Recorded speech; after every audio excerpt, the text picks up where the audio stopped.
Hey everyone, Mr. Newman here, and today we're going to learn about the slope-intercept link sheet. Just a reminder, this is a sheet where we have the equation, description, table, and graph, and they're all connected. Before we get started on that, I just want to remind you guys of slope-intercept forms. Remember, we call it slope-intercept form because m is the slope and b is the y-intercept. It's y equals mx plus b. If we know what the slope is and know what the y-intercept is, we just plug those numbers in, and we have an equation of a line.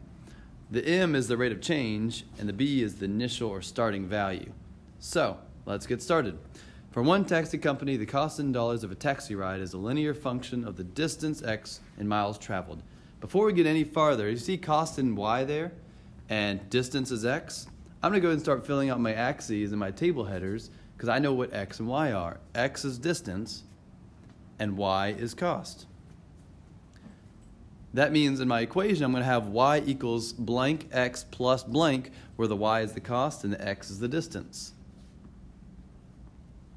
On the graph, I can write down distance on the x-axis and put miles, because those are the units. And I can put cost on the y-axis.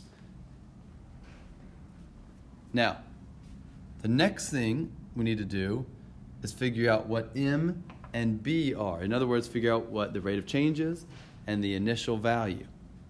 It even says the initial charge is $2. That means my B is $2, and the charge per mile, that per mile is a hint that that's going to be the rate of change, is 50 cents, so 0.5. So in my equation up there, I can put 0.50 for the slope or rate of change, and I can put a 2 for the initial charge. You can also put 2.00, but it's equal to 2, so for the purposes of the equation, you can write either one. On the distance, the question asks to find the cost of riding a distance of 10 miles. And since I always want my equation to match my table, I went ahead and filled out those numbers all the way to 10. Then we put down the initial charge, or the initial cost. When the distance is 0, that means when you first sit in the taxi, you have to pay $2 regardless of how far you go. After that, we know that the rate of change, or the charge per mile, is 50 cents. So a few things I could do. I could say, all right, well, if we go 1 mile, we're going to add 50 cents, which means driving 1 mile costs $2.50. You can continue this pattern. Notice we're adding another 50 cents and get $3. Add another 50 cents and get $3.50. And you can fill out the whole table that way. The other thing you can do, however, is you can also use the equation we found. So if let's say you want to find one of the numbers, like 6 down there on the table, you can plug in 6 for x. 6 times 0.5 plus 2 gives you 5. All right, now we're going to graph it. Notice how I wanted to get to 10, so I jumped 2 blocks for each one. Notice how they're evenly spaced, and we always start at 0 as well. So 0, 1, 2, 3, 4, 5, 6, 7, 8, 9, 10. For the vertical scale, I still need to start at 0, even though the y values don't start at 0.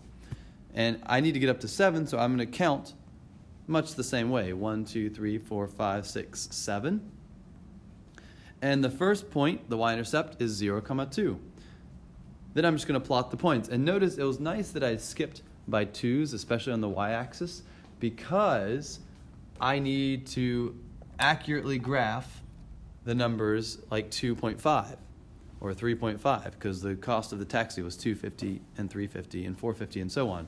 So that lets me plot all these points. I'll go ahead and plot them all.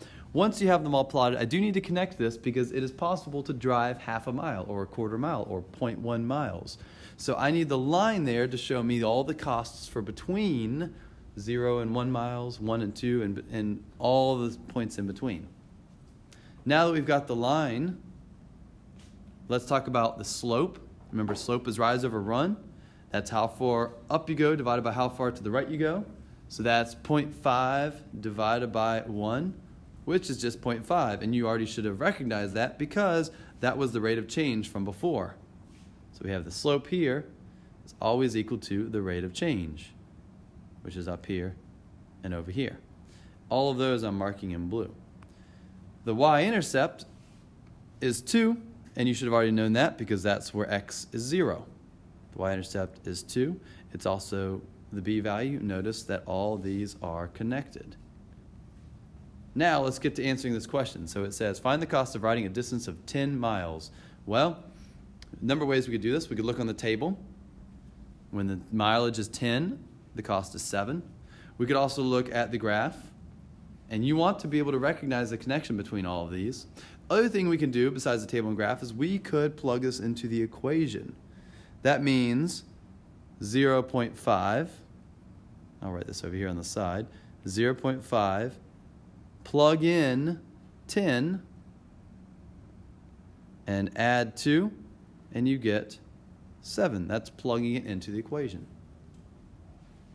All right, let's try the next problem, because here we're not given a situation alone. We're in fact not even given any numbers in the situation. We're just given a graph, and so we have to fill out the table and the equation from the graph. A chairlift descends from a mountaintop to pick up skiers at the bottom. First of all, notice the word descends. That means it's going down. The height of in feet of the chairlift is a linear function of time in minutes since it begins descending as shown in the graph. So before we get too far, a function of time means that time is the input. Time is the x value. So I'm going to go ahead and write that down. You could also look at the table and figure that out, because we have time is the x. And then height is a function of time, means that height is the y value. And we could also get that from looking at the y-axis. Let's fill out our table and write down as many of the points that we can. So I want to go all the way to 7 because that's what I see on the x-axis of the graph. It goes up to 7. It doesn't seem like the graph goes up to reaches 8 quite.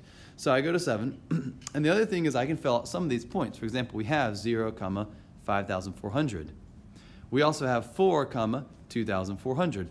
I don't know the points in between yet, and I'm going to show you a way to figure that out. But let's first start with what is the height of the chairlift at the beginning of the ride. This is the initial value. That's 5,400 because I see that on the table and the graph. To calculate rate of change, remember that we have this formula, delta y over delta x. In other words, change in y over change in x. So what is the change in y? Well, I need to go from the two, just counting the 2 points I have. So I have to skip over 1, 2, and 3 because I don't have that. If I had that y value, I could use it, but I don't have it. So to go from 5,400 to 2,400, that's a change, a y value change of 3,000, subtracting 3,000. The same point, to go from that same point 0 to 4, is adding 4. So we have delta y, that's the change in y, which is negative 3,000, divided by delta x, that's the change in x, which is plus 4. Well, I can punch into my calculator, negative 3,000 divided by 4 is negative 750. So the rate of change is negative 750. I'm going to go ahead and write down that it means feet per minute. Those are the units because that means it's descending or going down 750 feet every minute. With that, I now can write the equation. So I know y is the height, negative 750 is the rate of change. So we multiply that by x, which is time, and we add the initial value, which is 5,400. I also like to label on my equation time and height there, so that way if I need to calculate something later, I can figure that out.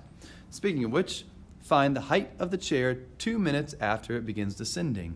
We can look for this a lot of ways. One way we can do this is we know the rate of change is minus 750, so that means the height is going down 750 each minute. So to find when the time is 1 minute, to find the height, I can take 5,400 and subtract 750, and I get 4,650. I can subtract that 750 over and over and fill out the table this way. So when the height when we are 2 minutes after it begins descending is 3,900. Another way I can see that, it's not that many feet. Another way I can see that is I could plug that into the equation. Some people will prefer this method, especially if there's a lot of points in between the 2 points that you have. So instead of pressing minus 750 over and over and over and over and over, if it's very far away, we can just plug it in here. So the input is 2 because that's the time, and I'm going to plug that in for x, so negative 750 times 2 plus 5,400. You can punch that in your calculator and you get 3,900 feet again. The third way to see it is you can look at the table or the graph, although here on the graph, that's not super accurate. Now, I can believe that it is landing at 3,900, and that's just because I've found it 2 other ways.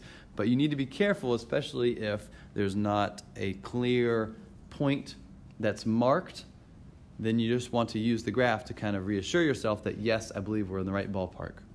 All right, thank you very much for watching.